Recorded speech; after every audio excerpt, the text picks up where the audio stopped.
এখন বাজে বিকেল 3:30। বাসা থেকে বের হয়ে গিয়েছি, ইনায়াকে নিয়ে যাব ডক্টরের কাছে। এরপর আসার সময় কিছু টুকিটাকি বাজার করে নিয়ে এসেছি।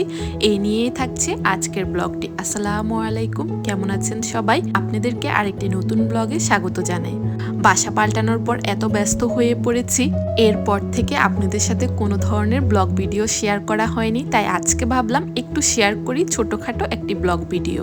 আমার মেয়ের বয়স এখন 2.5 বছর, তাই রেগুলার চেক আপের জন্য এখন আর ডক্টরের কাছে যেতে হয় না। 2 বছরের পর থেকে ওকে আর ডক্টরের কাছে নিয়ে যেতে হয় না। তবে আজকে আমি অ্যাপয়েন্টমেন্ট নিয়েছি, কারণ ওর খাবার দাবারে অনেক বেশি অনীহা। এই কারণে ঠিকমতো খাবার দাবার না খাওয়ার কারণে ওর টয়লেটে একটু সমস্যা হচ্ছে, যার কারণে কিছুদিন পর পরে আমাদেরকে অনেক বেশি জ্বালাতন করে। এজন্যই আজকে ডক্টরের অ্যাপয়েন্টমেন্টই নেওয়া।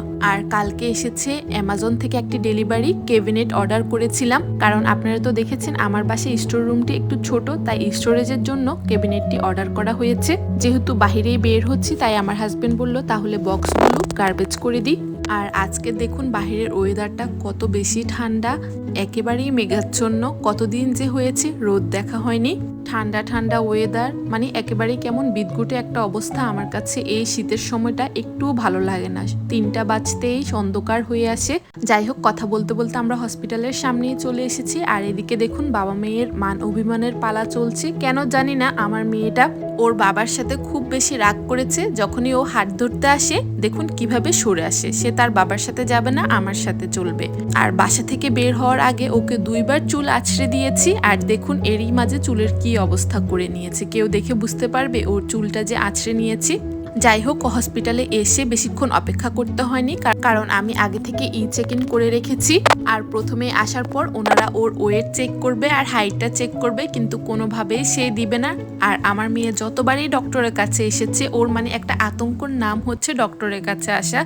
কারণ ওর জীবনে যতবার ডক্টরের কাছে এসেছে প্রত্যেকবারই ওকে শর্ট দেওয়া হয়েছে। এই কারণে ও ডক্টরের কাছে আসলে এত বেশি কান্নাকাটি করে। আর হসপিটালে ঢুকলে ও বুঝতে পারে যে এখানে ডক্টর দেখাতে এসেছে।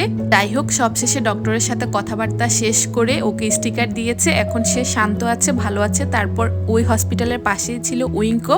প্রথমে যাওয়ার ইচ্ছে ছিল না, পরে বাসায় একটু টমেটো ধনিয়া পাতা লাগতো, ভাবলাম ফ্রেড মায়ের থেকে কিনবো, কিন্তু পরে আমার হাজবেন্ড বলে যেহেতু কাছেই আছে এখান থেকে কিনে নিয়ে যায়। টমেটো আর ধনিয়া পাতা কিনতে এসে 1 কার্ট ভর্তি করে বাজার করে নিয়েছি।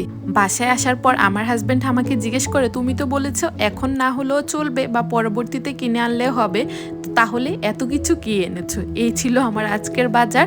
এই তো বাজার করা হয়ে গেছে। এখন বাসায় গিয়ে বিকেলের জন্য কিছু নাস্তা বানাবো। তাহলে ব্লগটি এখানেই রাখছি। সবাই ভালো থাকবেন আর আমাদের জন্য দোয়া করবেন।